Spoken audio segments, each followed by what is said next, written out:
देखिए वैदिक पीरियड दो पार्ट में बटा हुआ है। वैसे वैदिक पीरियड का टाइम जो था वो 1500 बीसी से लेकर 600 बीसी तक, जिसमें से वैदिक काल दो पार्ट में बटा हुआ है। एक होता है ऋग्वैदिक काल और दूसरा है उत्तर वैदिक काल, जिसे हम बोलते हैं लेटर वैदिक पीरियड।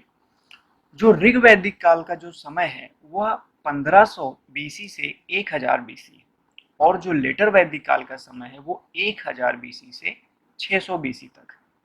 अच्छा, ऋग्वैदिक काल की जानकारी हमको किस वेद से मिलती है यदि पूछा जाए तो यह ऋग्वेद से मिलती है। ये पंजाब में लिखा गया था और इसके लेखक वेद व्यास थे। चलिए मैं बताता हूँ कि क्या क्या जानकारी है, और इसमें और आप देखना कि लोग कैसे रह रहे होंगे इस काल में। ठीक है, तो ऋग्वेद में टोटल 10 मंडल है। 2 से 7 मंडल बहुत पुरानी जानकारी देता है। ऋग्वैदिक काल का मतलब ये सबसे ओल्ड है। पहला और 10वां मंडल उत्तर वैदिक काल की जानकारी देते हैं। अच्छा, मतलब जब ये पहला और 10वां मंडल उत्तर वैदिक काल के बारे में जानकारी देता है तो इससे यहाँ से तो ये बात एकदम क्लियर हो जाती है कि ये पहला और 10वां मंडल लास्ट में जोड़ा गया होगा, है या नहीं। तो और जो तीसरा मंडल है ऋग्वैदिक में उसमें गायत्री मंत्र का उल्लेख मिलता है ना। गायत्री मंत्र पता है आप लोगों को, जिसमें ओम भूर्भुवः स्वः तत्सवितुर्वरेण्यं भर्गो देवस्य धीमहि धियो यो न प्रचोदयात्, है ना। अच्छा, कुछ चर्चा है इसमें जिसके बारे में जानकारी मिलती है। जैसे ऋग्वेद में चर्चा है कि राजा की मतलब राजा होता था, राजा को सलाह देने के लिए कुछ ग्रामीण लोगों की संस्था भी थी। अब जो संस्था थी उसका नाम था विदथ। अच्छा, तो संस्थाएं और भी होती थी। जैसे जो दूसरी संस्था थी उसका नाम था सभा। अच्छा, सभा वैसे ही थी जैसे आज की राज्यसभा है ना। और जो तीसरी जो संस्था थी उसका नाम था समिति। अच्छा, समिति वैसे थी जैसे आज की लोकसभा है ना। अच्छा, मैं यहाँ पे राज्यसभा क्यों कह रहा हूँ सभा को, क्योंकि सभा में उस टाइम पे विशेष लोग जाते थे। ठीक है, आज भी राज्यसभा में कौन जाता है, जो विशेष होते हैं। वहां पे चुन के तो कोई जाता नहीं, जो विशेष होते हैं वही जाते हैं, है ना। डायरेक्ट चुनाव तो होता नहीं। और जो समिति थी यहाँ पे आम लोग जाते थे, है ना। आम मतलब जो कॉमन लोग होते थे। अब यहाँ पे इसलिए इसको लोकसभा, आज की लोकसभा भी कहा जाता है ना। अच्छा, एक और जानकारी हमें मिलती है कि जब हम ऋग्वेद का 7वां मंडल पढ़ रहे थे तो 10 राजाओं के बीच एक लड़ाई हुई थी, है ना। और वह लड़ाई पाकिस्तान में अच्छा, आप लोगों को पता है पाकिस्तान में एक रावी नदी बहती है और उसका पुराना नाम पोर्सेस। अच्छा, युद्ध होता रहा लेकिन आयरन का एविडेंस अभी तक नहीं मिला, है ना। ये अब भी वहीं तक थे जहां हड़प्पा के लोग थे। आयरन तो था नहीं। अच्छा, इतनी ही दूरी तक डेवलप थे ये लोग, है ना। साधारण और अच्छे लोग थे ये। कास्ट सिस्टम कुछ नहीं था उस टाइम पे। 4 तरह के लोग थे, वही विद्वान, वही योद्धा, वही व्यापारी और वही श्रमिक। ऐसा ही चल रहा था।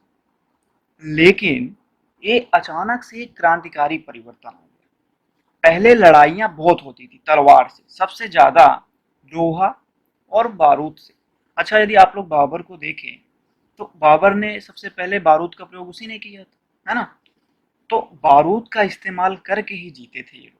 लेकिन जब से परमाणु बम वगैरह आया कंडीशन बहुत बदल गई। आज की डेट में देखो कि परमाणु ने लड़ाइयाँ रोक दिया, नहीं तो बहुत ही लड़ाइयाँ हुई होती। लेकिन खतरा भी तो बहुत है, एक भी कहीं फटा तो बहुत लोग मारे जाएंगे।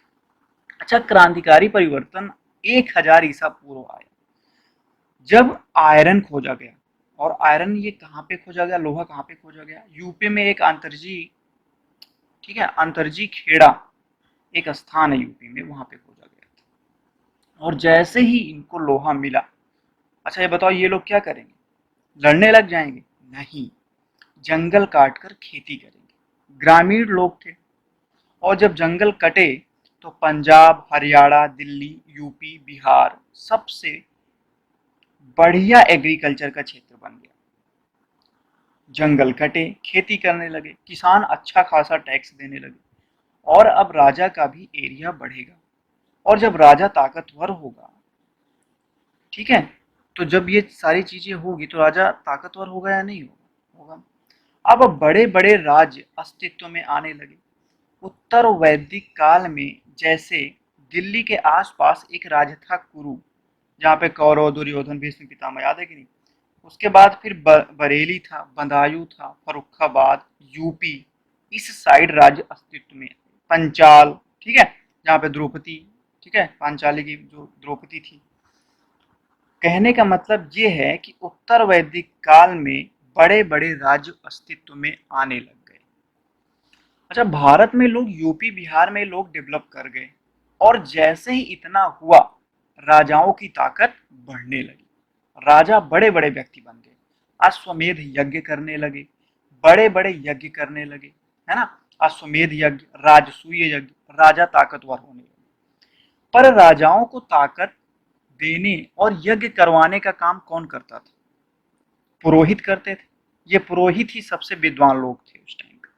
अच्छा, कहा जाता है कि पुरोहितों ने एक कॉन्सेप्ट लाया। ऋग्वेद के 10वें मंडल में ऐसा पता चलता है कि जो भगवान हैं, एक विशाल काय पुरुष के रूप में प्रकट हुए। उनके मुख से सबसे टैलेंटेड लोग का जन्म हुआ, जिन्हें ब्राह्मण लोग कहते हैं, है ना? फिर कंधे से जन्म हुआ सबसे स्ट्रांग लोग, क्षत्रिय। जंघों से जन्म हुआ सबसे चलने फिरने वाले लोग, वैश्य। और चरण से जन्म हुआ शरीर का भार वहन करने वाले, अर्थात तीनों वर्गों की सेवा करने वाले शूद्र। अच्छा, जाति व्यवस्था उत्तर वैदिक काल में सामने आ गई। पर आप लोग तो महापुरुष हैं, थोड़ा कॉमन सेंस लगाए। कल तक विद्वान को ही विद्वान कहा जाता था, लेकिन आज ब्राह्मण का बेटा क्या कहलाएगा? ब्राह्मण। अच्छा, क्या जरूरी है कि सारे ब्राह्मण के बेटे विद्वान? क्षत्रिय का बेटा अब क्षत्रिय कहा जाएगा? जरूरी है कि सारे क्षत्रिय के बेटे ही लड़ने में एक्सपर्ट? हो सकता है कुछ लोग गोले की आवाज सुनते ही डर जाएं। अच्छा, क्या सारे वैश्य जो होंगे उनके अकाउंटिंग का नॉलेज होगा? और शूद्र कितना भी टैलेंटेड क्यों ना हो, दिमागी क्यों ना हो, लेकिन पढ़ना नहीं था उसको। अच्छा, यहाँ पे देखो, ऋग्वेद में जो ये 10वां मंडल बाद में जोड़ा गया, मतलब अब इसके बारे में ये लोग उस टाइम पे जो विद्वान लोग थे, थोड़ा जो ना बाद में जोड़ा गया, तो हो सकता हो कि थोड़ा दिमाग लगाए हों ये लोग, है ना? इसी कोई मतलब कि इसका कोई तो तर्क नहीं मिलता है। अच्छा, सोसाइटी करप्ट हो गई या नहीं? इससे करप्ट हो जाएगी या नहीं? ऊपर से जितने मंत्री थे, राजा के मंत्री वगैरह ब्राह्मण ही होते थे, और वे पुरोहित ऐसे होते थे कि जो बेल दे, मानो जो बोल दे, मानो चीफ जस्टिस ऑफ इंडिया ने बोल दिया, वही कानून था, है ना? अब ब्राह्मणों का वर्चस्व कायम होने लगा सोसाइटी पर, लेकिन विद्वानों का नहीं। देखो, विद्वान कम बोलते थे, जैसे डॉक्टर मनमोहन सिंह, और कुछ लोग बहुत ज्यादा बोलते हैं, जैसे श्री लालू प्रसाद यादव, है ना? तो भारत में कुछ लोग ऐसे धार्मिक कानून बनाने लगे जो ब्राह्मण तो थे लेकिन ढंग से जानकार नहीं थे। धीरे धीरे धर्मपात, ईश्वर, सब कुछ ब्राह्मण पुरोहित के हाथ में आ गया। अब वे अपने हिसाब से व्याख्या करने लगे, जैसे कुंडली में दोष है, पैसे दे दो, धार्मिक काम करवाऊंगा, सब ठीक हो जाएगा, है ना? बहुत सारा पाप बढ़ गया है, ईश्वर की मूर्ति की पूजा करो, है ना? ये लोग बैठकर इनकम जारी कर देते थे, और ऐसा कंटिन्यू हो गया। और समस्या ये हो गई कि आज के बाद करप्शन इतना बढ़ गया कि, अच्छा एक बात बताओ, आसाराम और राम रहीम जैसे लोग अभी आकर प्रवचन दे तो ज्यादा लोग सुनेंगे उनके? बहुत सारे लोग धर्म की आड़ में पाप करने लग गए थे उस टाइम, है कि नहीं?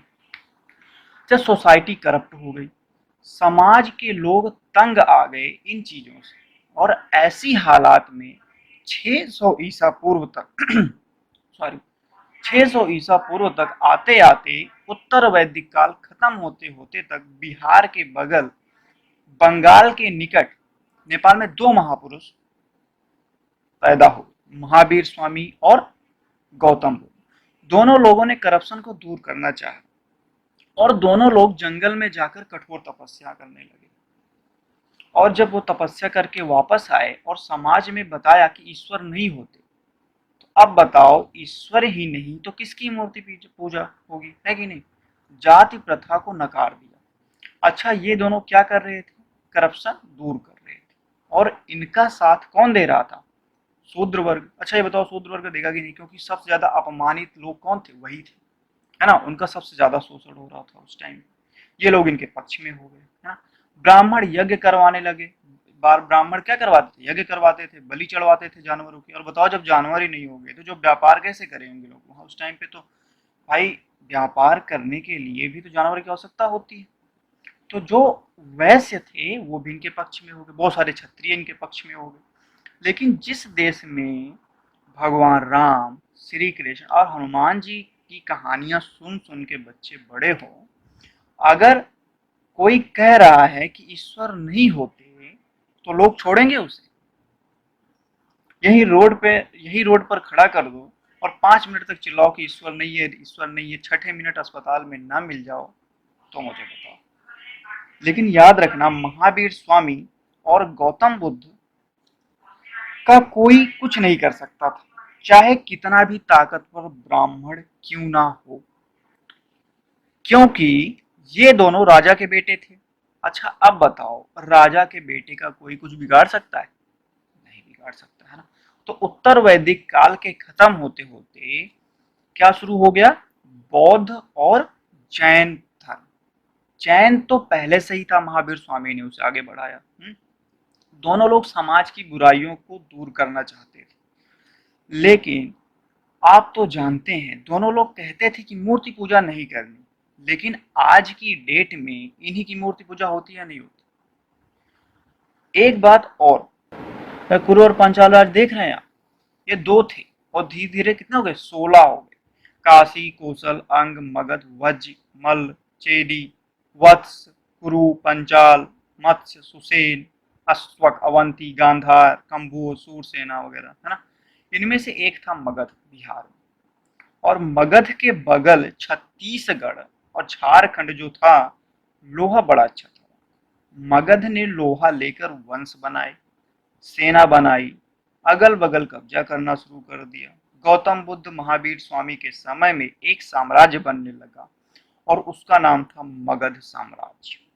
अब यहीं से इतिहास शुरू होता है। और जैसे जैसे आप सल्तनत में पढ़ रहे थे, कुतुबनी वंश, बलबनी वंश, है ना, खिलजी वंश, तुगलक वंश, ऐसे आप यहाँ भी पढ़ेंगे मगध में, है ना।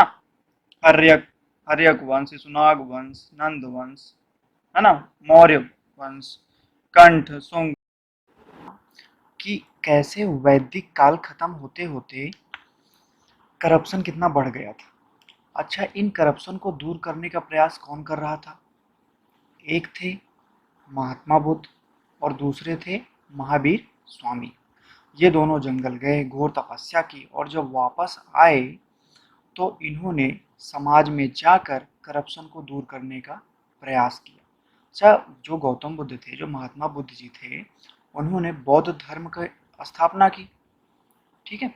और जो महावीर स्वामी थे, इन्होंने जैन धर्म को आगे बढ़ाया। जैन धर्म तो पहले से ही था। और जो महावीर स्वामी थे, 24वें तीर्थंकर थे। इनके समय में जैन धर्म एकदम अपने चरम सीमा पे था, कह सकते हैं। तो आज हम इस वीडियो में देखने वाले हैं कि कैसे इन दोनों ने समाज में जाकर बुराइयों को दूर करने का प्रयास किया और समाज पे इनका इफेक्ट क्या पड़ा। तो आप लोग तैयार हो जाइए। मैं मिस्टर ए के पांडे आप लोगों का नॉलेज यू मस्ट नो पे स्वागत करता हूँ। तो वीडियो की अब शुरुआत करते हैं।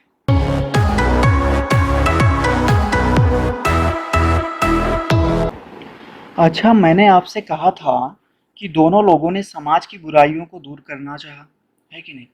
अब परंतु इन दोनों का धर्म जो है बहुत तेजी से आगे बढ़ा। उसकी बहुत सारी वजह थी। कुछ वजह तो मैंने आप लोगों को लास्ट वीडियो में बता दिया था, है ना। लेकिन कुछ वजह ये भी थी। अच्छा, आपने देखा था महात्मा गांधी नेताओं में सबसे सफल रहे थे नेशनल मूवमेंट में।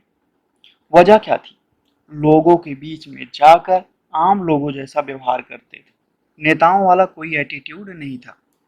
अच्छा, महात्मा बुद्ध और महावीर स्वामी दोनों लोगों ने सबसे पहले तो यह काम किया कि जंगल में जाकर कठोर तपस्या किया। अच्छा, ब्राह्मण और जो पुरोहित लोग होते थे बड़े पैसे वाले होते थे, वे तो करप्शन अपने आप बढ़ जाता था। ये लोग वैसे रहते थे जैसे आज डीएम पीएम जैसे लोग रहते थे, इतनी ज्यादा व्यवस्था थी। जब महावीर स्वामी और गौतम बुद्ध राजभोग छोड़ करके राजकुमार थे और उसके बावजूद घर छोड़ करके जंगल में रहे, एकदम सिंपल रहते थे, लोगों को सिंपल रहना सिखाते थे। प्रभाव पड़ेगा नहीं पड़ेगा, प्रभाव पड़ता था। और उससे भी ज्यादा राजा के बेटे थे, फिर भी लोगों के बीच में जाते थे। अच्छा, ब्राह्मण बात करते थे तो संस्कृत में करते थे, और संस्कृत भाषा जो थी बहुत कम लोगों को समझ में आती थी। अभी मैं आपसे आके क्लास में आके शुरू कर दूं, अन्याय उपाधितम वित्तम 10 वर्षाणि तिष्ठति उपाचे चा एकादश समूलम चा विनष्टति उद्यम साहस धैर्य शक्ति बुद्धि पराक्रम खड़े यंत्रे वर्धन्ते देवा सहायका 2 मिनट बाद आप इस वीडियो को छोड़ के भाग नहीं जाएंगे। क्या समझे आप लोग? ये संस्कृत भाषा थी। महात्मा बुद्ध और महावीर स्वामी लोकल लैंग्वेज में उपदेश देते थे, आम बोलचाल की भाषा में, जो बिहार वगैरह में चलती थी। लोगों पर ज्यादा प्रभाव पड़ा। सबसे पहले जैन धर्म। अच्छा, जैन धर्म के बाद बौद्ध धर्म, लेकिन ज्यादा फेमस कौन सा था? बौद्ध धर्म। वजह जानते हैं क्यों? महात्मा बुद्ध का धर्म थोड़ा सरल था, जैन धर्म बड़ा कठिन था। जैनी कहते थे आपका उद्धार तो होगा, जीवन मरण के चक्कर से मुक्त हो जाओगे, हम कराएंगे, पर शर्त है कि कपड़े नहीं पहनना है। अच्छा, एक बात बताओ, बगल में महात्मा बुद्ध बैठे हैं, ठीक है, हम भी आपको मुक्त करा देंगे जीवन मरण के चक्कर से, लेकिन उन्होंने कहा कपड़े पहने रखो। आप कहाँ जाना पसंद करोगे? गौतम बुद्ध जी के पास, है ना? हाँ, एक बात और, महावीर स्वामी जी कहते थे अगर मरना हो तो खाना पीना छोड़ दो, तड़प तड़प के मर जाओ 10 से 15 दिन।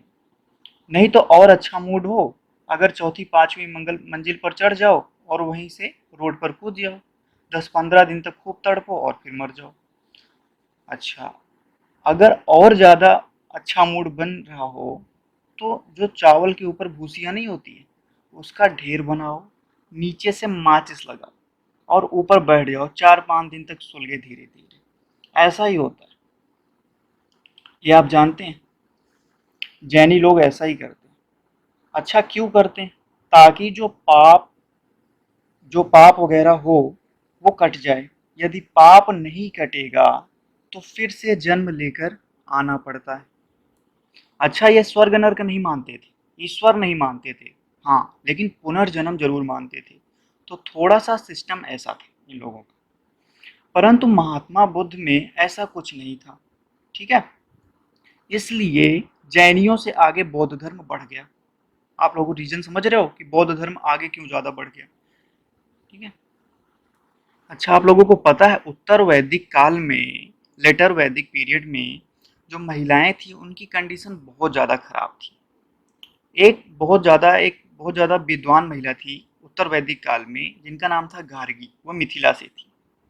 और एक महिला और थी कात्यायनी। अच्छा, भारत में महिलाओं की कंडीशन इतना ज़्यादा डैमेज हो गई थी कि उस टाइम पर एक उपनिषद है, बड़ा उपनिषद था, उसमें पता चलता है कि गार्गी जो कि मिथिला से थी, मतलब राजा जनक जी के दरबार में डिस्कशन, जैसे शास्त्रार्थ बोलते हैं, चल रहा था। एक ऋषि थे याज्ञवल्क और ये महिला गार्गी, ठीक है? दोनों में जानते हैं ज्यादा विद्वान कौन था? गार्गी जी थी। अब गार्गी हरा रही थी, याज्ञवल्क जी लगभग हार गए थे डिस्कशन में। याज्ञवल्क ने कहा शांत हो जाओ, नहीं तो यहीं पे अभी तुम्हारा सर फोड़ दूंगा। अच्छा, यहाँ से समझने को क्या मिला था कि पुरुषों की पावर बढ़ गई थी बहुत ज्यादा। इसी से तो पता चलता है कि महिलाओं की स्थिति कितनी खराब थी। हाँ, ना तो प्रॉपर्टी में हक था, ना कोई राइट था। आज की डेट में कुछ कानून तो इसके बारे में बने। तो आप देख रहे हैं जैन धर्म। अच्छा, इसके जो फाउंडर थे वो ऋषभ देव थे, और जो महावीर स्वामी जी थे वो 24th तीर्थंकर थे। और इनका देख लो, यहाँ पे सारी नॉलेज इनके बारे में दी गई है। इनका बॉर्न हुआ था, ये कब जन्म हुआ था इनका? 599, दो मतलब बताया जाता है, किसी किसी बुक में 599 बताया जाता है, किसी किसी में 540 बीसी बताया जाता है ना। और एक कुंडग्राम में पैदा हुए थे, इनके पिता का नाम सिद्धार्था था, मदर त्रिशला थी, है ना। ये सब सारी जानकारी दिया गया है इनके बारे में। और इनको कहाँ पे इनलाइटमेंट, कहाँ पे ज्ञान की प्राप्ति हुई थी? जम्बिग्राम, ठीक है, साल के पेड़ के नीचे। और देखो इन्होंने, अच्छा आप लोग ये बताइए कि जो महावीर स्वामी थे वो कहते थे कि पहले पढ़ो, सीखो और उसके बाद फिर उसको अपने चरित्र में अमल करो। लेकिन कुछ लोग बातों को अलग तरीके से सीख लेते थे, है ना, आज भी ऐसा है। एक रेलवे स्टेशन पर एक संत जी थे और वे वहां पे बैठ के रामायण पढ़ रहे थे, है ना। एक नवविवाहिक जोड़ा उधर से गुजरा। अब उसमें जो हस्बैंड महोदय थे, उनको अपना प्रभाव जमाने की बड़ी अभिलाषा रहती थी। तो वे अपना प्रभाव जमाने के चक्कर में उन्होंने संत जी को बड़ा सुना दिया। अब उन्होंने जैसे ही कहा, आप लोग आश्रम में क्या करते हो हम सब जानते हैं, रेलवे स्टेशन पर बैठकर सिर्फ रामायण पढ़ रहे हो, दुनिया को दिखा रहे हो कि आप बहुत बड़े संत हो, ढोंगी हो आप। संत जी असली में संत थे, वे चुप रहे, मुस्कुरा दिए, कुछ बोले नहीं। अच्छा, थोड़ी देर बाद ट्रेन आई।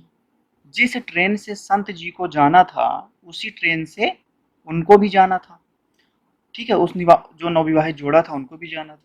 अच्छा, संत जी ट्रेन में बैठ गए और वो नवविवाहित जोड़ा उधर कहीं पे गोलगप्पे खाने में व्यस्त था।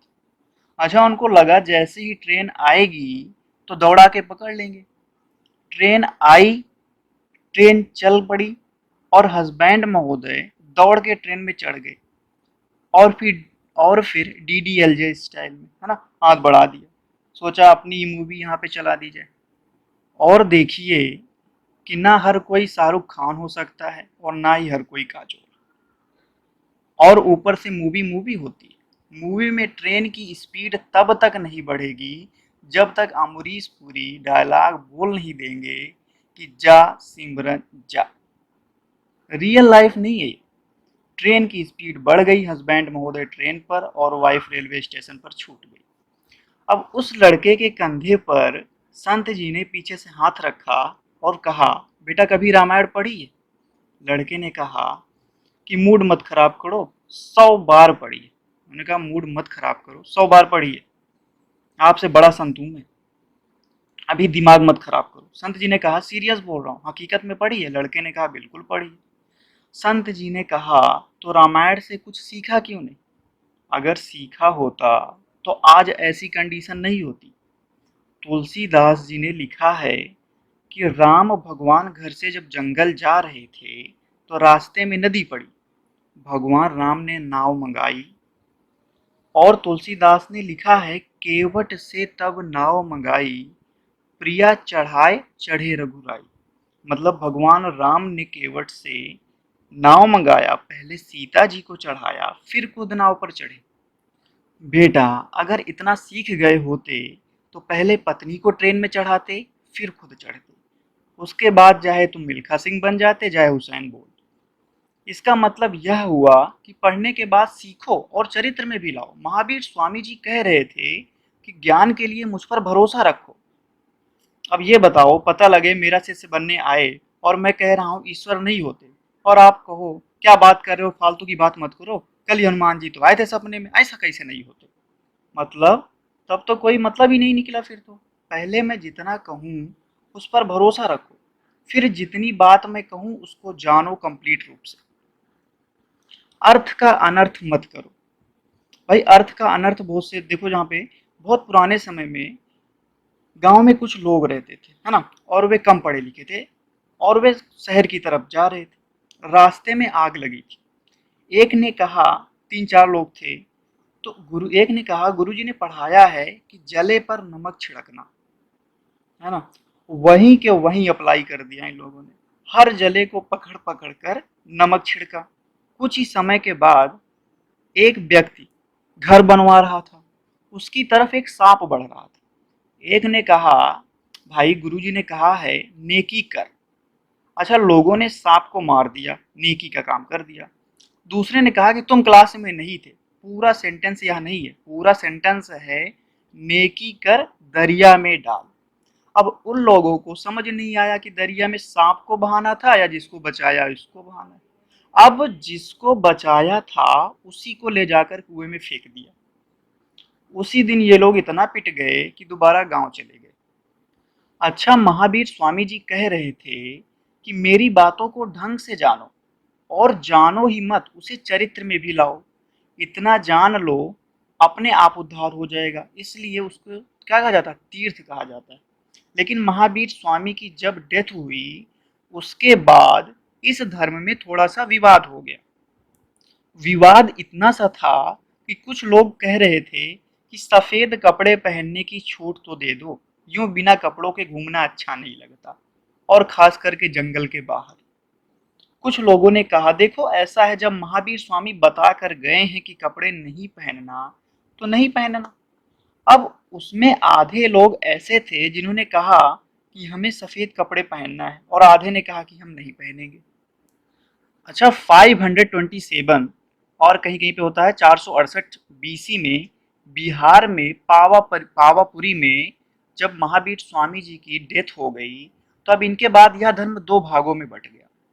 एक का नाम है श्वेतांबर, ठीक है, जो नॉर्थ इंडिया में ज़्यादा मिलते हैं, और दूसरे का नाम है दिगंबर, ये जो कि साउथ इंडिया में ज़्यादा मिलते हैं, है ना। अब इसी की तरफ देखो, बौद्ध धर्म आया हुआ था। अच्छा, बौद्ध धर्म के फाउंडर कौन थे? महात्मा बुद्ध। इनके बचपन का नाम था सिद्धार्था, और इनका जो जन्म हुआ था वो 563 बीसी में हुआ था। प्लेस कौन सी जगह पे हुआ था? लुम्बिनी में हुआ था। पिता का नाम शुद्धोधना था। जो इनकी माता थी, माया देवी थी। जो वाइफ थी, यशोधरा। सन राहुल, है ना, इनका कुल साक्य था। और जो फर्स्ट स्टूडेंट जो थी, गौतमी प्रजापति थी, ठीक है। और इनको ज्ञान की प्राप्ति कहाँ पे प्राप्त हुई थी? बोध गया में, बिहार में है ना, और पीपल के वृक्ष के नीचे हुई थी। अच्छा, यहाँ पे इन्होंने, और यहाँ पे क्या हुआ था कि इनकी जो डेथ हुई थी वो 483 बीसी में हुई थी। अच्छा, जब मोदी जी हाईलाइट में आए थे तो एक आर्टिकल नेट पर बहुत ज़्यादा ट्रेंड कर रहा था। उसमें लिखा होता था, जरा सोचिए, है ना, फिर पैराग्राफ चेंज करके उसमें फिर लिखा होता था, महावीर स्वामी की पत्नी का नाम यशोदा, ठीक है, महात्मा बुद्ध की पत्नी का नाम यशोधरा, और नरेंद्र मोदी जी की पत्नी का नाम यशोदा बैन।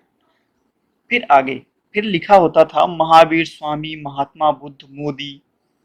महावीर, देखो सबसे एम में आ रहा है ना। फिर महावीर स्वामी ने शादी के बाद घर छोड़ा, महात्मा बुद्ध ने शादी के बाद घर छोड़ा, और मोदी जी ने भी शादी के बाद घर छोड़ा। अच्छा, इतना लिखा होता था, और इसके नीचे लिखा होता था अर्थात, और या फिर लिखा होता था या कुछ और।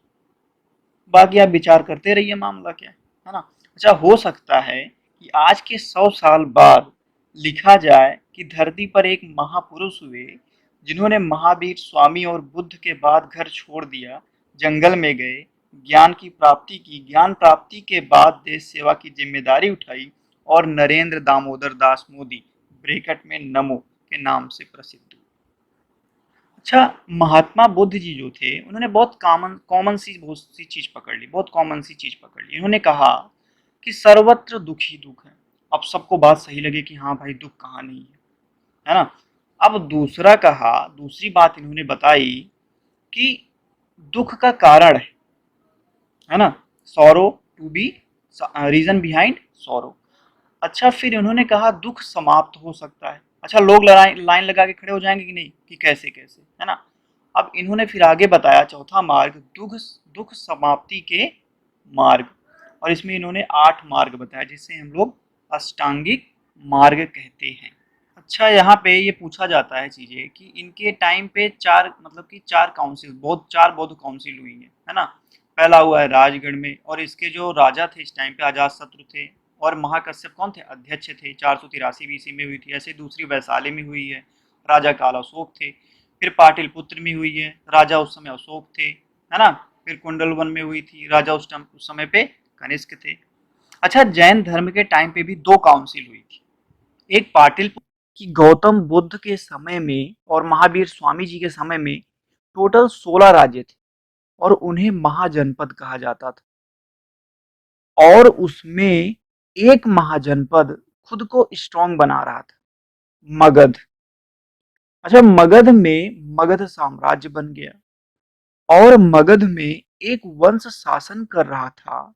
उसका नाम था हर्यक वंश, या हर्यक डायनेस्टी। और हर्यक वंश का टाइम शुरू होता है महावीर स्वामी और गौतम बुद्ध जब जीवित थे, तो उनके समय से 544 बीसी से। अच्छा, इस वंश के जो संस्थापक थे बहुत टैलेंटेड थे, नाम था बिंबिसार।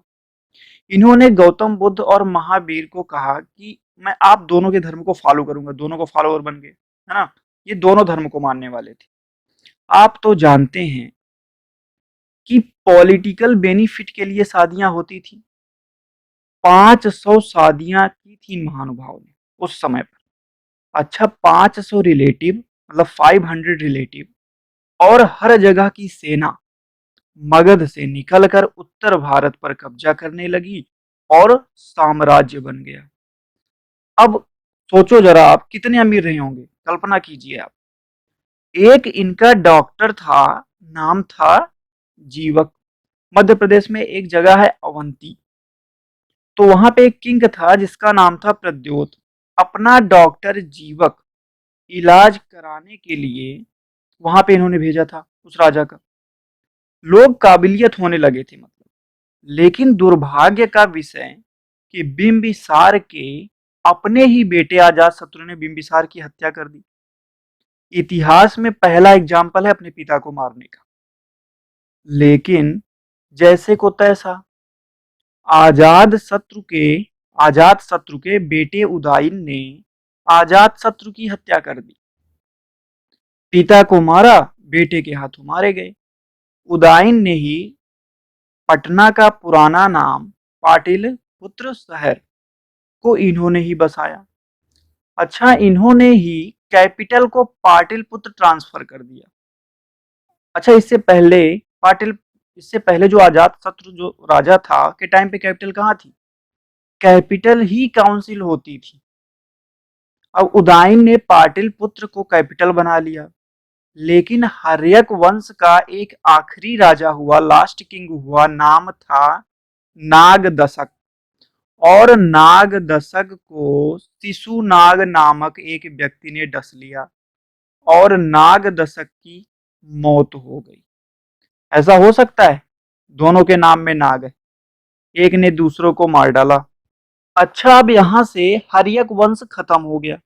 फिर एक नया वंश शुरू हो गया जिसका नाम था शिशुनाग वंश। इस वंश का एक फेमस किंग था, नाम था कालाशोक। इसी के समय में सेकेंड बौद्ध काउंसिल हुई थी, याद है कि नहीं आपको? और अंतिम इस वंश का एक अंतिम शासक था, और उस शासक का नाम था नंदी वर्धन। अच्छा, नंदी वर्धन जब ये खत्म हुआ शिशुनाग वंश, तो इसके बाद एक नया वंश आया जिसका नाम था नंदु वंश। अच्छा देखो, यहाँ पे जो पुराने समय में क्या होता था कि इन सब के बारे में जो जानकारियां हैं बहुत कम ही मिलती है ना। तो उतना ज्यादा जानकारी नहीं होती है। तो लेकिन ये जितना देखो यहाँ पे कॉन्सेप्ट बताया जा रहा है, कॉन्सेप्ट को समझ लोगे तो कोई भी किसी तरीके का क्वेश्चन आ जाए एग्जाम में, आप लोग तुरंत कर जाओगे। शिशुनाग वंश के बाद एक नया वंश स्टैब्लिश हुआ और उसका नाम था नंद वंश। अच्छा, नंद वंश के जो संस्थापक थे उनका नाम था महापद्म नंद। परशुराम का नाम सुना है आप लोगों ने? इनको दूसरा परशुराम कहते थे। तो अब आप समझ सकते होंगे कि ये कितना स्ट्रांग रहे होंगे। ये ऐसे व्यक्ति हैं जिन्होंने कलिंग पर अटैक किया था, नहर बनवाई थी, बहुत ज्यादा स्ट्रांग थे। अच्छा, परशुराम के बारे में जानते हैं आप लोग? परस कहा जाता है कि परशुराम जी ने इस धरती को क्षत्रियों से कई बार के मुक्त कराया था, बहुत सबको मार देते थे। तो यहाँ पे आप लोग सोच सकते हैं कि इन्होंने अपना नाम दूसरा परशुराम लिया था, तो ये कितने स्ट्रांग रहे। देखते हैं इनके बारे में, महापद्म नंद जी के बारे में। ये जैन धर्म के थे और कलिंग से जब युद्ध हुआ था तो एक जैन प्रतिमा वो उठा लाए थे ये। बाद में कलिंग का एक शासक हुआ, नाम था उसका खारवेल, और उसने मगध पर अटैक करके वो प्रतिमा छीन ली थी। और पुरानी प्रतिमा थी, बहुत पुरानी प्रतिमा थी, तो दोनों ही जैन धर्म के लिए थोड़ा फाइट कर रहे थे। देखिए, नंद वंश का एक आखिरी किंग हुआ और उसका नाम था घनानंद। और इसी के समय पर भारत पर अटैक हुआ था अलेक्जेंडर का, सिकंदर का, 326 बीसी में सिकंदर ने भारत पर अटैक किया। और पाकिस्तान में एक राजा जिससे इनकी टक्कर हुई, उनका नाम था पोरस। और पाकिस्तान में बहती है एक झेलम नदी। झेलम नदी का एक पुराना नाम है विदस्ता। तो जो युद्ध हुआ उसे हम झेलम का युद्ध भी कहते हैं, विदस्ता का युद्ध भी कहते हैं, है ना? और भी नामों से जाना जाता है। एक सेंट्रल एशिया में एक नाम था। और वैसे तो सिकंदर जीत गया, परंतु सिकंदर की सेना ने मगध साम्राज्य से लड़ने को मना कर दिया था। वजह साफ थी, सिकंदर पूरे रास्ते में उसको ऐसा कोई ताकतवर व्यक्ति नहीं मिला था जैसे मगध साम्राज्य में होता है। बहुत ही स्ट्रॉन्ग एम्पायर। सिकंदर लौट गया, लेकिन इसी समय घनानंद के दरबार में एक ब्राह्मण रहा करते थे और उनका नाम था चाणक्य। वैसे नाम तो सुना ही होगा इनका, इनको और भी बहुत सारे नामों से जाना जाता है, जैसे विष्णुगुप्त हो गए, कौटिल्य हो गए। बहुत ही टैलेंटेड इंसान थे ये, है ना? चाणक्य ने चाणक्य को अपने दरबार से इंसल्ट करके इन्होंने निकाल दिया, घनानंद ने। और चाणक्य हो गए गुस्सा। और जो चाणक्य थे, इन्होंने ही अर्थशास्त्र, अच्छा अर्थशास्त्र नाम से लगता है कि ये एक इकोनॉमी की बुक है, लेकिन उस समय की ये पॉलिटिकल कंडीशन के बारे में बताती। तो चाणक्य ने ही अर्थशास्त्र लिखा था। और चाणक्य को जब घनानंद ने इंसल्ट करके अपने दरबार से निकाल दिया, तो चाणक्य बहुत ज्यादा गुस्सा हो गए। उन्होंने जाकर जंगल में एक ऐसे बच्चे को खेलता हुआ देखा जो काफी टैलेंटेड लगा इन्हें। उन्होंने उसके माली से इसे खरीद लिया। वो माता पिता के साथ नहीं रहता था, माली से खरीद लिया, बच्चे को ले जाकर वेल ट्रेंड किया और बाद में उसी बच्चे के साथ सेना बनाई और अटैक करके हत्या कर दी घनानंद की। और अब जो वंश स्थापित करवाया उसका नाम था मौर्य वंश। तो गाइज यहाँ पे कैसे चाणक्य ने घनानंद की हत्या चंद्रगुप्त मौर्य से करवा दी। अच्छा एक बात बताओ, रावण ने विभीषण का अपमान किया, विभीषण गए श्री राम के साथ मिले, उनकी सेना और स्ट्रांग हो गई और बाद में रावण का अंत हुआ। तो आज हम यहाँ पे मौर्य वंश को पढ़ने वाले हैं। अच्छा आप तो जानते हैं कि अगर ताकत और दिमाग दोनों एक साथ हो जाएं तो गजब का कमाल होता है। जैसे श्री कृष्ण, अर्जुन, नरेंद्र दामोदर दास मोदी जी और अमित शाह, मतलब बहुत सारे एग्जाम्पल हैं ऐसे। यहाँ पर मौर्य वंश में सात हो गए, चंद्रगुप्त मौर्य और चाणक्य। और कमाल जानते हैं क्या हुआ? एक बार इन्होंने मगध साम्राज्य को बढ़ाना शुरू किया तो बिहार से होकर नॉर्थ ईस्ट साइड, साउथ में कर्नाटका तक और इधर पूरा पाकिस्तान, जम्मू कश्मीर तक। मतलब first national king of India कौन था? चंद्रगुप्त मौर्य। अब आप तुलना कर सकते हैं कि इंडिया कितना स्ट्रांग हो गया होगा।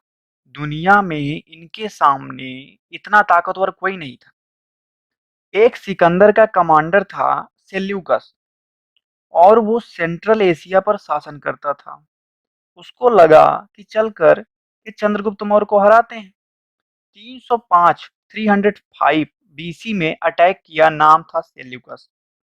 चंद्रगुप्त मौर्य ने न केवल सेल्यूकस को हराया, बल्कि उसकी एक बेटी थी जिसका नाम था कार्लिलिया अथवा हेलेना, से शादी कर ली।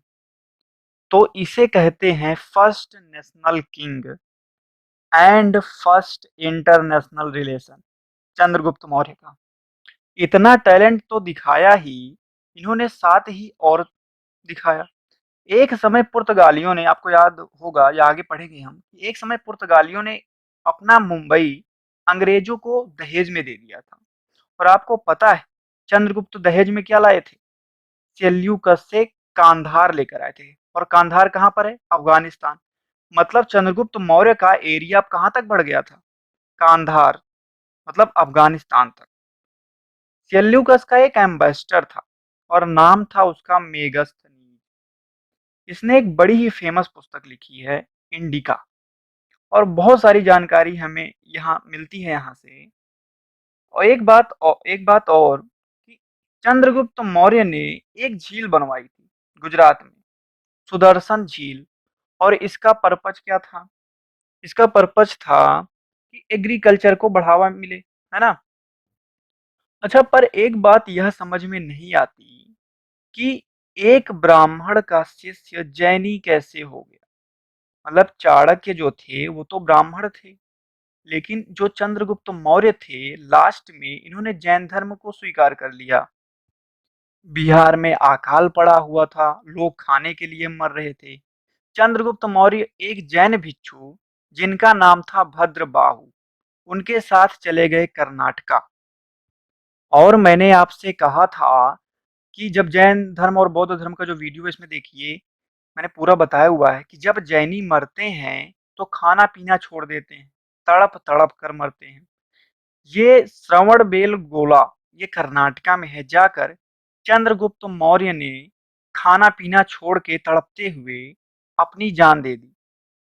लेकिन चंद्रगुप्त मौर्य एक बड़ा साम्राज्य पीछे छोड़ गए थे। और इसके बाद इनका एक बेटा हुआ जिसका नाम था बिंदुसार। ठीक है, तो यहाँ पर चंद्रगुप्त मौर्य के बारे में यहीं तक आता है। तो ये चंद्रगुप्त मौर्य की डेथ के बाद उन्होंने अपने पीछे एक बहुत बड़ा साम्राज्य छोड़ दिया था। तो इसके बाद इनका एक पुत्र था, नाम था बिंदुसार, वह राजा बना। और जो अशोक था वह बिंदुसार का बेटा था। और अशोक जो है बाद में उज्जैन और तक्षशिला का गवर्नर भी बना। बिंदुसार के बाद अशोक ही राजा बना 273 बीसी में, और राज्याभिषेक उसका हुआ 269 बीसी में। इसके बाद राजा बनते ही इसके बाद इन्होंने 261 बीसी में इन्होंने अटैक कर दिया कलिंग पर।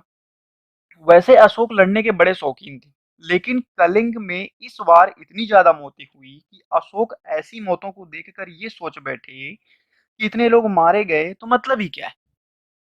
इनको लगा कि आज के बाद मैं हथियार नहीं उठाऊंगा, कोई हिंसा नहीं करने वाला। और इन्होंने एक बौद्ध विद्वान जिनका नाम था उपगुप्त को बुलाकर बौद्ध धर्म की शिक्षा ले ली। आज के बाद ये बौद्ध हो गए।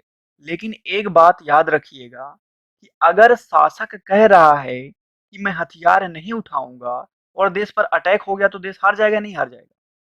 लेकिन याद रखो कि अशोक को इमोश जो अशोक थे उनका इमोशनल इंटेलिजेंस बहुत अच्छा था। अशोक ने कहा कि मैं हथियार नहीं उठाऊंगा, लेकिन कभी यह नहीं कहा कि मैं हथियार नहीं उठवाऊंगा। इनकी आर्मी अलर्ट थी।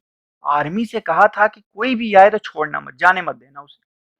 आज के बाद अशोक ने अपना नाम और अपनी ताकत बढ़ा ली थी, लेकिन इन्होंने इसके लिए एक अलग तरीका अपनाया। इन्होंने कहा कि क्यों ना युद्ध की जगह धर्म का प्रसार किया जाए। आपको पता है एक यह भी तरीका होता है अपनी दुनिया में नाम करने का। आप जानते हैं इस्लामिक एम्पायर भी ऐसा कर चुका है, और यूरोप भी। मैं आपको जब पढ़ाऊंगा कि इस्लाम कैसे विस्तार हुआ तो वहां पे आप लोग देखना इसकी ताकत कैसे बढ़ी थी इस्लाम की। अच्छा, अशोक को लगा कि क्यों ना मैं बौद्ध धर्म का प्रसार बढ़ाऊं। एक बार बौद्ध धर्म का प्रचार करवाना शुरू किया तो स्वयं अपनी बेटी संघमित्रा और बेटे महेंद्र को इन्होंने श्रीलंका भेजा। और बौद्ध धर्म के प्रसार के लिए मतलब आज जो इन्हीं इन्हीं का प्रयास है कि साउथ ईस्ट एशिया हो गया, नेपाल, तिब्बत, चाइना, जापान, बहुत दूर दूर दूर दूर तक बौद्ध धर्म का प्रसार हो गया। अशोक क्या करते थे कि जनता से जुड़ना चाहते थे, लोगों से। अच्छा, आज की डेट में लोगों से जुड़ने का तो बहुत तरीका है। सोशल मीडिया हो गया, मीडिया हो गया, ऐसा कुछ नहीं तो मन की बात से जनता से जुड़ सकते हैं, जनता दरबार लगा सकते हैं। अशोक के समय में ऐसा कुछ नहीं था। अशोक ने बड़े बड़े पत्थर कटवाए, पत्थर में अपनी बातों को लिख कर जगह जगह गड़वा दिए करते थे। वैसे तो अशोक बौद्ध धर्म का था, लेकिन जनता पर प्रभाव डालने के लिए ये व्यक्ति खुद को कहा करता था, मैं हूँ देवा नाम प्रिय दर्शनी, मतलब मैं देवताओं का प्रिय राजा अशोक हूँ। अच्छा, और फिर अपने पिलर्स पर लिखवाता था कि मैं चाहता हूँ कि सारी जनता अच्छे से रहे, जनता प्रजा है, बेटे बेटी के समान है, सब धर्म का पालन करो, कोई किसी से लड़ाई झगड़ा मत करो। यानी कुछ ऐसा किया कि सारी जनता इसे समझने लगी और लोग थोड़ा बदलने लगे। ये जहां पर जाता था, जैसे सांसद वगैरह जाते हैं तो वहां पर, ठीक है आज के टाइम पे, लेकिन जैसे या जहाँ पर जाता था वहाँ पर एक लेख गड़वा देता था, है ना? जहाँ आता जाता था वहाँ भी पिलर्स लगवा देता था। जितना इसके पिलर्स हैं काउंटिंग की गई, पहला, दूसरा, तीसरा इस तरीके से। कलिंग पर अटैक किया, इसकी जानकारी हमें कहाँ से मिलती है? 13th अभिलेख से। ठीक है, लुम्बिनी में भी इसके अभिलेख लुम्बिनी में भी। इसका मतलब यही है कि इन्होंने बहुत अच्छा काम किया बौद्ध धर्म को लेकर और भारत का भी नाम रोशन किया। लेकिन इन पर एक आरोप है कि जिन बच्चों को तलवार की शिक्षा देनी थी, उनको धर्म का काम पकड़ा दिया। अगर आगे कोई अटैक किया तो इनके बच्चे तलवार चला पाएंगे? नहीं चला पाएंगे भाई। तलवार चलाने के लिए अच्छी प्रैक्टिस होनी चाहिए। दिन भर तलवार चलाना होता था, लोगों को मारना होता था, सेल्फ डिफेंस करना होता था। जरा सा चूके तो गए काम से। अभी हम लोग पेन चलाने वाले लोग 1 घंटे तक तलवार इधर से उधर करे तो 3 दिन हाथ नहीं उठेगा। उसके लिए प्रैक्टिस की आवश्यकता होती है। कहा जाता है कि अशोक की वजह से मौर्य साम्राज्य कमजोर होने लगा था। लेकिन आपको ये सही लग रहा है कि अशोक की वजह से कमजोर हुआ था? अच्छा, यदि ऐसा ही है तो औरंगजेब ने क्या किया था जो उनके बाद मुगल साम्राज्य कमजोर होने लगा था? वहां तो ऐसी कोई बात नहीं थी। तो इसका मतलब यही हुआ कि जब उत्तराधिकारी ही कमजोर हो तो कोई क्या करे, तो क्या किया जाए? कहने का मतलब ये है कि अशोक का वंश कमजोर पड़ गया और इस वंश के अंतिम शासक थे बृहद्रथ। ठीक है, और बृहद्रथ के एक ब्राह्मण कमांडर थे, जो कि ब्राह्मण थे, कमांडर थे वो ब्राह्मण थे। इनका नाम था पुष्पमित्र शुंग। और एक दिन पुष्पमित्र शुंग ने मौका देखकर बृहद्रथ का काम तमाम कर दिया और एक फिर नया वंश, यहीं पे मगध साम्राज्य खत्म होता है। देखो आगे हम इसके बारे में पढ़ेंगे। तो इसके बाद एक वंश स्टेब्लिश हुआ और उसका नाम था क्या? शुंग वंश, शुंग डायनेस्टी। तो हमने देखा कि कैसे मौर्य वंश के अंतिम शासक बृहद्रथ की उनके ही कमांडर ने, जो कि ब्राह्मण था, उसने हत्या कर दी थी। अच्छा, यहाँ पे मगध साम्राज्य का हम एंड कर सकते हैं क्योंकि इसके आगे से मगध साम्राज्य बहुत ज्यादा कमजोर होने लगा था। और मतलब कि यहाँ पे जब उसने पुष्यमित्र शुंग ने बृहद्रथ की हत्या कर दी तो उसने अपना एक वंश स्टैब्लिश किया और उसका नाम था शुंग डायनेस्टी या शुंग वंश। और ये मगध साम्राज्य खत्म हो गया था, हम कह सकते हैं 185 बीसी में। और जो शुंग वंश था ये चला था 185 बीसी से 75 बीसी। तो आज हम शुंग वंश के बारे में जानने वाले हैं। ठीक है। अच्छा, जो दरअसल कि जो पुष्पमित्र शुंग था, जिसने बृहद्रथ की हत्या की थी, उसके दिमाग में था कि बहुत हो गया बौद्ध धर्म, बौद्ध धर्म, अब आगे बढ़ेगा हिंदू धर्म, क्योंकि वो ब्राह्मण था। अब एक बार फिर से ब्राह्मणों का धर्म आगे आ गया। बहुत समय से ये लोग कह रहे थे कि राम जी नहीं होते, नहीं होते, हनुमान जी नहीं होते, कृष्ण जी नहीं होते। पुष्पमित्र शुंग ने कहा हम बताएंगे कौन कौन होते हैं। पुष्पमित्र ने कहा कि अगर एक भी बौद्ध मिल जाए तो तुरंत सर काटना, मेरे पास लाना, इनाम दूंगा।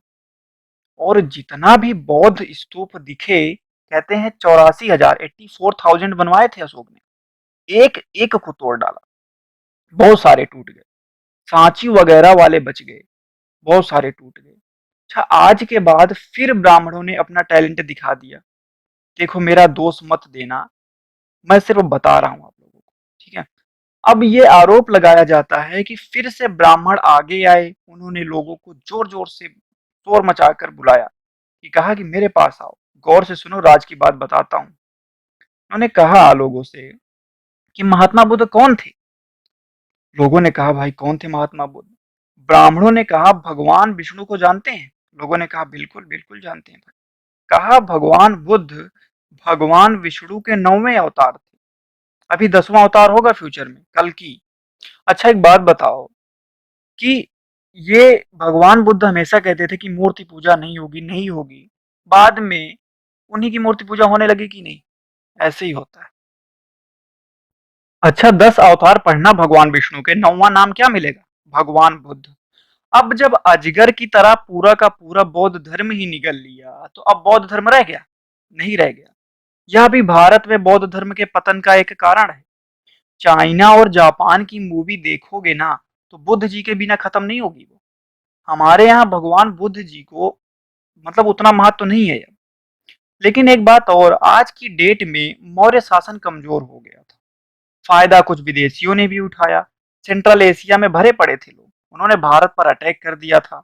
आज के बाद पाकिस्तान पर कब्जा कर लिया, कोई पंजाब पर कर लिया और कोई यूपी पर कर लिया। आज के बाद मौर्यों के बाद शुंग वंश का भी शासन होगा, भारतीय भी शासन करेंगे और विदेशी भी करेंगे। मतलब आज भी ऐसा है या नहीं है भारत में? आज की डेट में मैं पूछ रहा हूँ कि आज की डेट में ऐसा है नहीं? अच्छा, भारत पर किसी विदेशी का शासन है या नहीं आज? बिल्कुल है, चाइना का है यार, पाकिस्तान का है। पाकिस्तान जिस कश्मीर पर कब्जा किया हुआ है, वो उसका है या नहीं है? नहीं है उसका। चाइना ने लद्दाख, अक्साई चीन पर जो कब्जा किया हुआ है, क्या उसका है वो? नहीं है, उसका भी तो नहीं है। आज की डेट में हमारे कुछ क्षेत्र पर विदेशियों का कब्जा है। ऐसे ही मौर्यों के बाद बहुत सारे विदेशी भारत पर आकर कब्जा कर लेंगे। जैसे सेंट्रल एशिया से इंडो ग्रीक हो गए, शक हो गए, पहलो हो गए, कुषाण हो गए जैसे लोग। लेकिन अच्छा, भारत में आकर थोड़ा योगदान भी देते थे। ये जो लोग थे, अटैक किए थे, जो राज कर रहे थे, जैसे इंडो ग्रीक हो गए, इन्हें हिंद यवन भी कहते हैं। पहली बार सोने का सिक्का इन्होंने ही चलाया था, पहली बार। कुषाण शासक, इसमें कनिष्क को देख ही रहे हैं आप लोग। इसने जो कनिष्क था, लास्ट जो बौद्ध संगीति हुई थी, इसी ने करवाया था। सारे विदेशी भारत में आकर भारतीय हो गए। ये ऐसे विदेशी थे कि भारत पर कब्जा नहीं किए, आके भारतीय भारत की ग्रोथ करते थे, आके भारतीय हो गए थे।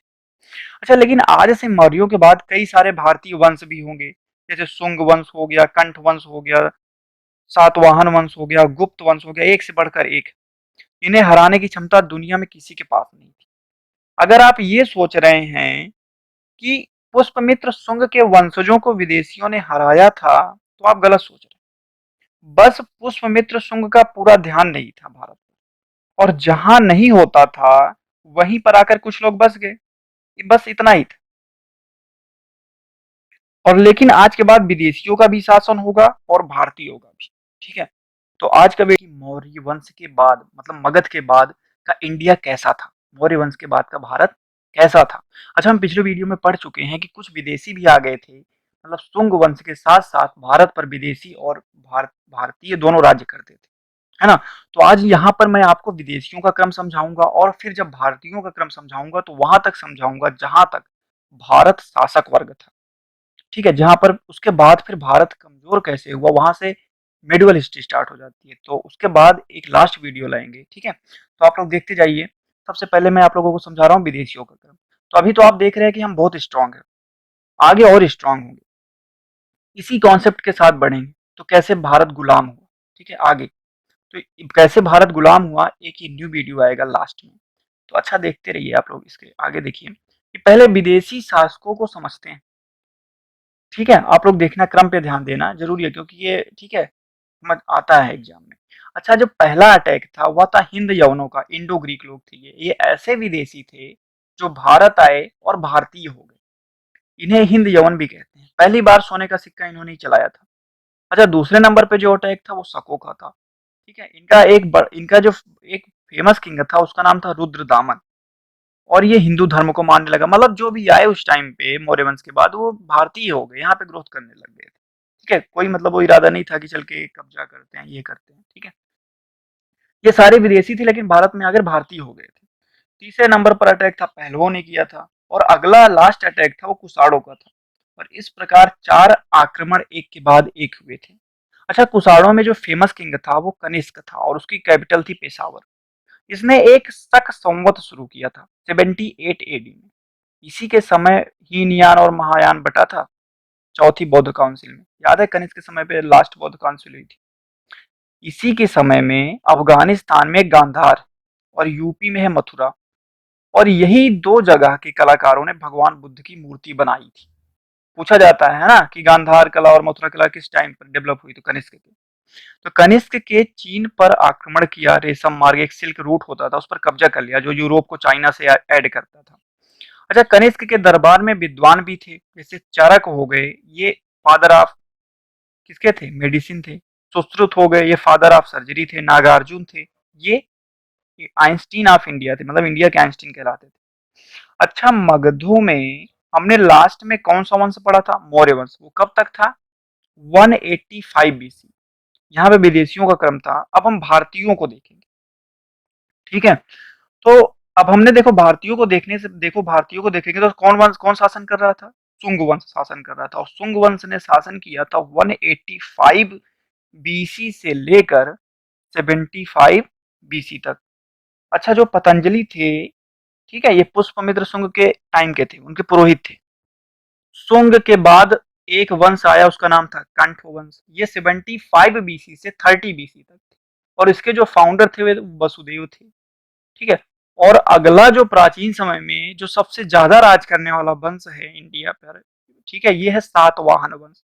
ये 30 बीसी से लेके 300 एडी तक था। ठीक है, मतलब देखो इसी में बीसी से एडी मतलब ईसा पूर्व से ईसवी, इसी वंश में हुआ। ठीक है, सातवाहन वंश में। अच्छा, सातवाहन में बहुत ज्यादा मातृ सत्तात्मक था। ठीक है, जैसे जब भारत पर कनिष्क का शासन रहा था तो बगल में भारतीय शासक भी शासन कर रहे थे। अच्छा, कनिष्क विदेशी था और बगल में भारतीय शासन भी शासन कर रहे थे, और वे कौन थे? कंठ थे। आप लोग ये देख लीजिए टेबल में दोनों को, ठीक है, इसे कंटेम्परेरी मान लेना। सातवाहन थे। अच्छा, सातवाहन के फाउंडर थे सिमुक, और इन लोगों ने बहुत ही महत्वपूर्ण काम किया। इन्होंने दान, ब्राह्मणों को जमीन दान देना शुरू किया, और शीशे के सिक्के भी इन्होंने ही चलवाए थे, मशहूर हैं। और इनके टाइम पर महिलाओं का बहुत महत्व था। ऐसा यह, ठीक है, यह ऐसा राज्य था जहां माता के नाम पर, जहां पर माता के साथ बेटों का नाम जोड़ा जाता था, जैसे गौतमी पुत्र सातकर्णी। हड़प्पा के बाद यहाँ महिला स्ट्रांग दिखी थी। सारे वंश ब्राह्मण थे। अच्छा, सातवाहनों के बाद एक वंश सामने आया, और वो अब तक का सबसे स्ट्रांग वंश था, और वो था गुप्त वंश। गुप्त डाय वो है गुप्त वंश। आज हम गुप्त वंश के बारे में सारा कॉन्सेप्ट जानने वाले हैं। देखो, यदि पूरा कॉन्सेप्ट जान लोगे तो कोई एग्जाम में कोई भी क्वेश्चन आ जाए वो आप लोग तुरंत ही कर जाओगे। तो यहाँ पे अब हम लोग देखते हैं कि पूरा गुप्त वंश के बारे में एक कॉन्सेप्ट देखते हैं। तो पूरा स्टोरी की तरह मैं आप लोगों को समझाऊंगा, लेकिन आप लोग क्या करो कि एकदम ध्यान से वीडियो देखो। ठीक है। अच्छा, देखो, जो गुप्त वंश था वो अब तक का सबसे स्ट्रॉन्ग वंश था। जो गुप्त वंश के संस्थापक थे उनका नाम था श्रीगुप्त। पर पहला ताकतवर जो शासक था गुप्त वंश में वो था चंद्रगुप्त फर्स्ट। इस व्यक्ति ने 319 मतलब 319 ईस्वी में एक कैलेंडर चलाया, और वो था गुप्त संवत। लेकिन चंद्रगुप्त जो फर्स्ट था उसका एक बेटा हुआ जिसका नाम था समुद्र। नाम से आप लोग परिचित होंगे। भारत का नेपोलियन कहा जाता था समुद्रगुप्त को। इसे मतलब पूरे भारत पर अटैक किया था। समुद्रगुप्त ने पूरे भारत पर अटैक किया था। ताकत बढ़ाई या नहीं बढ़ाई, विदेशियों को भी जाकर, जो उस टाइम पे विदेशी भी, आप लोगों ने इसके पहले पढ़ रखा है कि विदेशी और इंडियन दोनों शासक कर रहे थे। जब समुद्रगुप्त ने आक्रमण किया होगा तो विदेशियों की भी बहुत सारी पिटाई हुई होगी उस टाइम पे। अच्छा, समुद्रगुप्त का एक तरीका था। जो समुद्रगुप्त हैं, जब ये किसी पर आक्रमण करते थे तो ये उस राजा जो उस राज परिवार होता था कि किसी ना किसी महिला से जबरन या तो खुद शादी कर लेते थे या तो अपने बेटों से करवा देते थे। फायदा क्या होता था समझो आप लोग। एक बार राजा से लड़कर हार गए तो दुश्मनी मोल लेनी पड़ती थी, लेकिन राजा को हरा कर उनके परिवार में शादी कर लिया, मतलब रिलेशन हो गया। और ऊपर से हर 6 महीने पर राजा से कहते थे कि जो सोना चांदी हीरे जवाहरात है उसे पहुंचाते रहना। अच्छा, सोचो जरा कि 50 राजाओं को हरा दिया तो इनकम शुरू हो गई थी। इनकम आने लगी थी या नहीं? जब ये ऐसे हरा दिया तो सबसे बैठे बिठाई इनकम लेते थे, और इनका नाम था समुद्रगुप्त। पर तरीका थोड़ा सा गलत था। समुद्रगुप्त के दो बेटे थे। एक का नाम था रामगुप्त, और दूसरे का नाम था चंद्रगुप्त सेकेंड। अच्छा, रामगुप्त को इतिहास में सर्मगुप्त का दर्जा भी दिया गया है। इनको शर्म भी नहीं आती थी, अभी देखेंगे कैसे। और जो चंद्रगुप्त सेकेंड थे ये बड़े स्ट्रांग थे, लेकिन बड़े गंभीर छवि के थे, है ना। चंद्रगुप्त विक्रमादित्य इन्हीं को कहते हैं, चंद्रगुप्त सेकेंड को। देखो अभी, एक बार ध्रुव स्वामिनी नाम की महिला को समुद्रगुप्त अपने साथ लेकर आए, और उनकी शादी करवाना चाहते थे चंद्रगुप्त सेकेंड से। पर जैसे बाहुबली मूवी देखी होगी आप लोगों ने, बाहुबली मूवी में देवसेना से शादी बाहुबली करना चाहता था, लेकिन भल्लाल ने अपना रिश्ता भिजवा दिया। वैसे ही रामगुप्त आगे आए, बोले पिताजी हमको ध्रुव स्वामिनी बहुत पसंद है, शादी करवा दो, बाद में कोई लाना तो करवा देना इनसे। चंद्रगुप्त सेकंड कुछ नहीं बोले, ध्रुव स्वामिनी से रामगुप्त की शादी हो गई। अच्छा, जब समुद्रगुप्त की डेथ हुई तो अगला किंग बना रामगुप्त, लेकिन इनके दुश्मन भी निगाह गड़ाए हुए थे कि जब गुप्त वंश कमजोर होंगे तो हम भी पीटेंगे इनको, क्योंकि समुद्रगुप्त को तो कोई हरा नहीं सकता था। शक, एक थे शक, वो गुजरात साइड में रहते थे। शकों के समुद्रगुप्त की दुश्मनी थी। अब जब समुद्रगुप्त की डेथ हो गई तो शकों ने गुप्त साम्राज्य पर अटैक कर दिया। जो रामगुप्त था डर कर बोला, भाई कुछ मतलब ले दे के मामला क्लियर कर दो, लड़ो मत, चले जाओ। शकों ने कहा अपनी बीवी को ला कर देते हो, मैं चला जाता हूँ। थोड़ा फील करो, आपके पिताजी भी तो यही करते थे, आप भी तो महसूस करो थोड़ा। बेशर्म टाइप का व्यक्ति था ये रामगुप्त। बोला ले जाओ, गिफ्ट की ही तो थी, ये तो छोटी सी बात है, ले जाओ। आप इस देखो, इसीलिए रामगुप्त को, जो रामगुप्त थे, इनको सर्वगुप्त का भी दर्जा प्राप्त हुआ इतिहास में। अब बाहुबली, अगर किसी महिला का अपमान करता है कोई तो उसकी उंगलियां मत काटो, काटो तो सीधा सिर, सिर काट दो। अब इनको लगा कि गुप्त वंश की मर्यादा के साथ खिलवाड़ हो रहा है, तो ये व्यक्ति रूप बदल कर ध्रुव स्वामिनी के मेकअप में गए।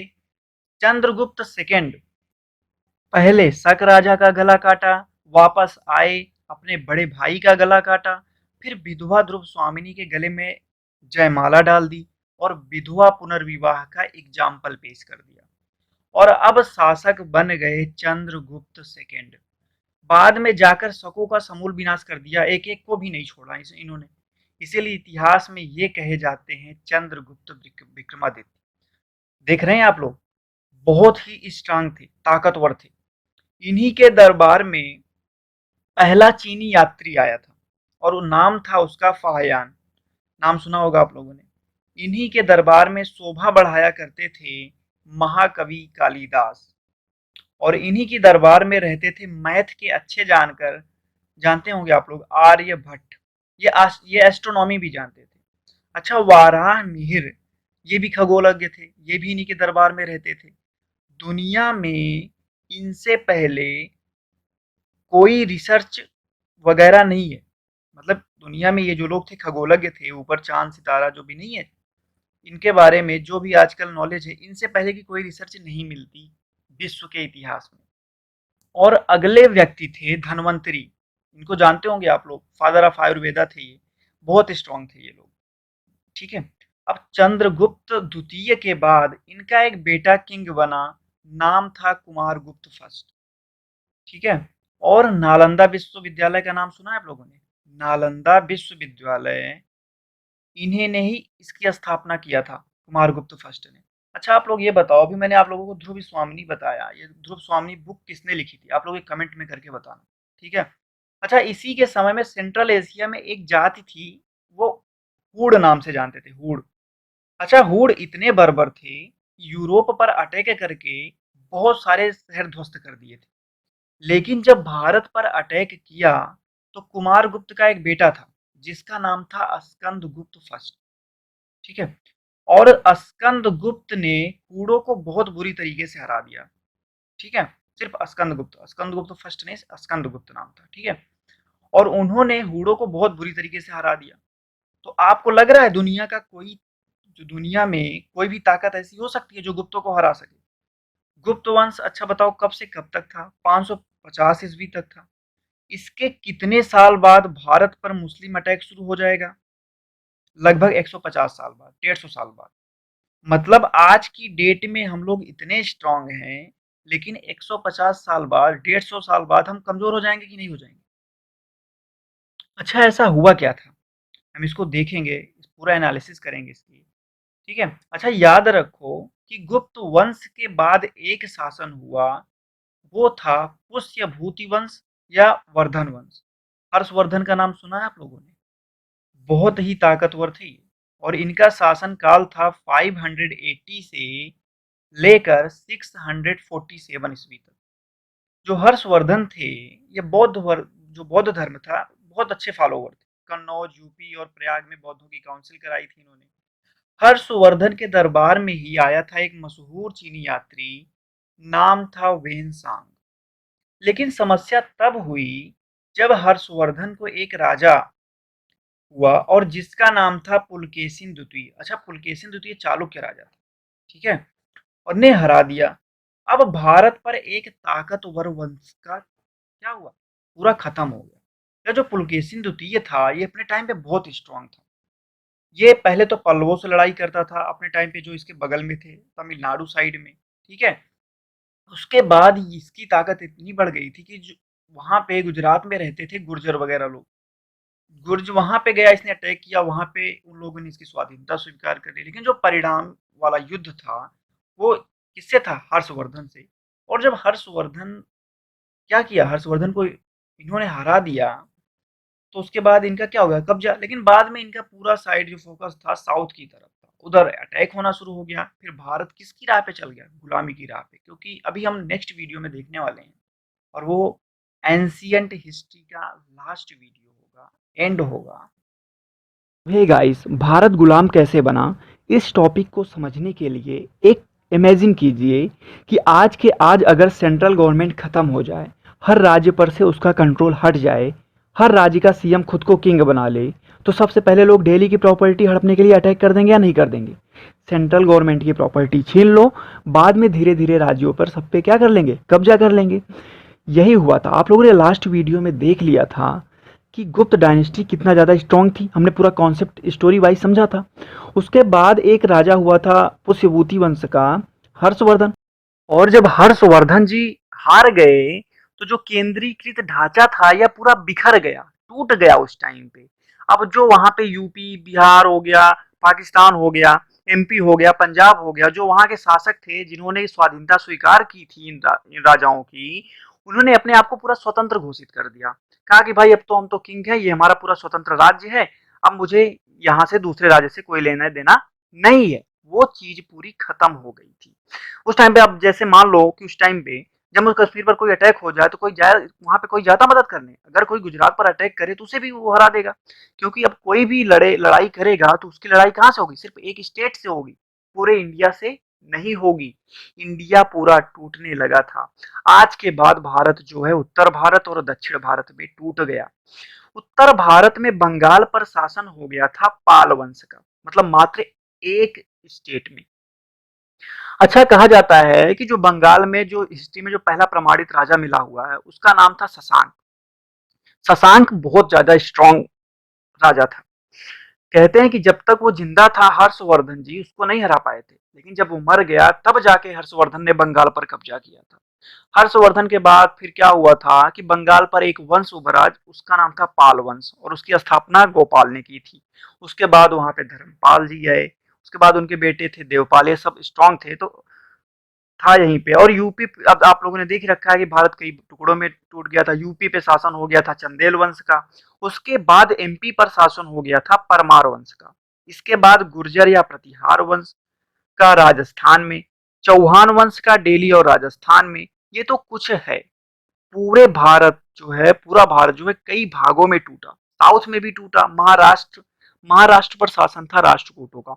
अच्छा, आप लोग देखो कि जो राष्ट्रकूट थे, पाल वंश थे, प्रतिहार वंश थे, ये आपस में बहुत कंपटीशन करते थे कि जो उत्तर भारत मैदानी इलाका है, गंगा यमुना का जो दोआबी क्षेत्र है, यहाँ पर, यहाँ का एरिया पाने के लिए तीनों में हमेशा बहुत लड़ाई होती रहती थी, और बहुत ज्यादा कंपटीशन थी। अच्छा, यहाँ पे ऐसा क्या था जो भाई जो लोग यहाँ का इलाका पाने के लिए लड़ाई करते थे, क्योंकि यहाँ पे एग्रीकल्चर बहुत स्ट्रांग था। ऐसे इलाके साउथ में कहीं नहीं थे। साउथ के लोग भी यहाँ पे आके आक्रमण करते थे। यहाँ पे एग्रीकल्चर, अब एग्रीकल्चर जहाँ पे अच्छा होगा, टैक्स ज्यादा मिलेगा, लोग ज्यादा स्ट्रांग होंगे, है कि नहीं। अच्छा, आगे देखो कि जो इंडिया था वो आंध्र और तमिल में किसका शासन था, पल्लव वंश का। साउथ में जो चोल वंश थे, उनका शासन था आंध्र और उत्तरी तमिल साइड में था।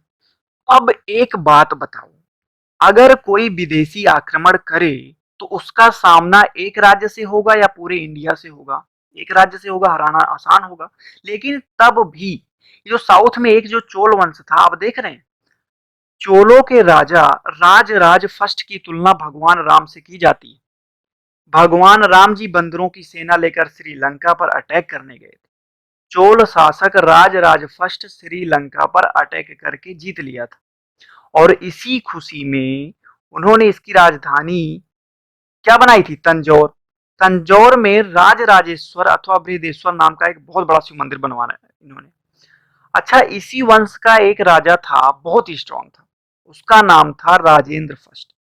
पूरा का पूरा दक्षिण पूर्व एशिया, श्रीलंका, बंगाल सब इनके कब्जे में था। म्यांमार को भी इन्होंने अपने कब्जे में कर लिया था। आप समझ रहे हैं कितने स्ट्रांग थे ये लोग। नेवी, आर्मी सब कुछ स्ट्रांग थी लोग। जब राजेंद्र फर्स्ट किंग थे तो साउथ में किंग थे, तो उत्तर भारत को कौन लूट रहा था? महमूद गजनवी। 1 घंटे गजनवी इनका सामना नहीं कर सकता था। पर समस्या ये थी कि एक की प्रॉब्लम से दूसरे को कोई प्रॉब्लम नहीं है। अच्छा, जब मोहम्मद जो गोरी था लड़ रहा था चौहान वंश के शासक पृथ्वीराज चौहान से, तो उसकी लड़ाई दिल्ली और राजस्थान के शासक से थी, ना कि पूरे इंडिया से। अच्छा सोचो जरा कि भाई यहाँ पे यदि पूरा इंडिया होता, पूरे इंडिया एक राजा होता, पूरा इंडिया एक कब्जे में होता, तो इंडिया को कोई हरा सकता था? यदि सोचो जरा इस टाइम पे गुप्त डायनेस्टी होती तो इन लोगों को दौड़ा दौड़ा के नहीं मारते। उस टाइम पे भी उन्होंने जो उस टाइम पे जो विदेशी शासक थे उन लोगों को बहुत ज्यादा पिटाई की थी। तो यहाँ पे सब टूट गया था। इसीलिए कहते हैं कि यूनिटी में क्या होती है? स्ट्रॉन्ग पावर होती है। और जितनी बार यूनिटी में कमी आई है इंडिया में, उतनी बार क्या होता है? प्रॉब्लम तो क्रिएट हुई थी, है कि नहीं? तो यहाँ पे इंडिया क्या हो गया था? टूट गया था। अब अगर ये शासक जो थे यदि पूरे भारत के शासक होते तो आपको अच्छा यही शासक, जैसे मान लो कि भाई राजेंद्र फर्स्ट हो गए, शासक कोई भी शासक ले लो, पूरे इंडिया के शासक होते, स्ट्रॉन्ग लोग थे सारे, तो कोई गुलाम बना सकता था? अब देखो यहाँ पे तो ये हुआ, लेकिन इसका फायदा किसने उठाया? सेंट्रल एशिया के लोगों ने। परेशानी ये हुई कि जब भारत टूटने लगा तो सेम टाइम पर मोहम्मद साहब ने सेंट्रल एशिया में इस्लामिक इंपायर खड़ा करना शुरू कर दिया। उधर इस्लामिक इंपायर ताकतवर होगा, इधर भारत का इंपायर टूट जाएगा और इस्लामिक इंपायर धीरे धीरे भारत पर कब्जा कर लेगा। अच्छा, आपको तो याद होगा कि जो मोहम्मद गोरी थे इनका कहाँ पे कंट्रोल था? नॉर्थ इंडिया पर कंट्रोल था। ऐबक हुए नॉर्थ इंडिया पर कंट्रोल, इल्तुतमिश थे नॉर्थ इंडिया पर कंट्रोल, बलबन थे नॉर्थ इंडिया पर कंट्रोल। लेकिन जो खिलजी आए पूरे इंडिया पर कंट्रोल हो गया। तुगलक वंश था, पूरे इंडिया पर कंट्रोल हो गया। बाकी पूरी इंडिया कौन कंट्रोल कर लेगा? मुगल कंट्रोल कर लेंगे। मतलब भारत जो था वो कमजोर हो गया था और यहीं से हमने मेडुअल हिस्ट्री शुरू कर देंगे आगे। यहाँ पर आप लोग, मुझे लगता है कि आप लोग समझ गए होंगे कि इंडिया कब कैसे किन परिस्थितियों में गुलाम बना था, है कि नहीं? तो मैंने आप लोगों को इसके पहले की वीडियो में पूरा समझा दिया है कि गुप्त डायनेस्टी के बारे में और कितना स्ट्रांग थी। जाके आप लोग देखिए। ये आज एंशियंट हिस्ट्री की लास्ट क्लास थी। मतलब इसके बाद अब हम लोग कौन सी हिस्ट्री पढ़ेंगे? मेडुअल पढ़ेंगे, है ना? तो ये पूरी सीरीज खत्म होती है। मैंने पूरा एंशियंट हिस्ट्री को एक स्टोरी की तरह कॉन्सेप्ट वाइज पूरा समझा दिया। आप लोग पूरा कॉन्सेप्ट देखो, एग्जाम में कोई भी क्वेश्चन आ जाएगा, किसी भी एग्जाम में आप लोग तुरंत एकदम सही टिक मार कर आओगे। तो आप लोग जाइए, वीडियो देखिए, और वीडियो यदि अच्छी लगी तो सब्सक्राइब करना मत भूलिए। सब्सक्राइब करना सबसे ज्यादा जरूरी है। यदि आप लोग ऐसा वीडियो और भी चाहते हैं तो आप लोग हमारा सपोर्ट भी कीजिए, सब्सक्राइब जरूर कर दीजिए। ठीक है? हम लोग हर एक टॉपिक पे, हर एक सब्जेक्ट पे आप लोगों को नॉलेज जरूर देंगे। ठीक है? बेस्ट नॉलेज होगा, बेस्ट एनालिसिस होगी। तो आशा करता हूँ आप लोगों को वीडियो पसंद आई होगी और सब्सक्राइब कर दीजिए। ठीक है? बेल आइकन को प्रेस कर दीजिए। मिलते हैं आगे नेक्स्ट वीडियो में। थैंक यू, बहुत बहुत धन्यवाद।